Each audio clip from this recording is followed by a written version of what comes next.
వేసి కొంచెం పచ్చిమిర్చి కొంచెం పప్పు తెచ్చుకోండి, ఉప్పు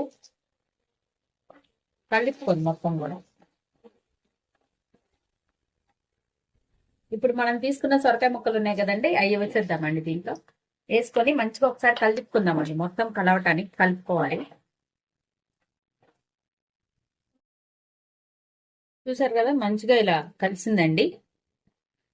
కలిపిన తర్వాత ఇందాక కొంచెం ఉప్పు వేసా కదండి, నేను కొంచెమే వేసాను. ఇప్పుడు సరిపడా కొంచెం మిగతాదంతా వేసేస్తున్నాను. నేను ఆల్రెడీ సరిపడా ఉప్పు తీసుకున్నాను.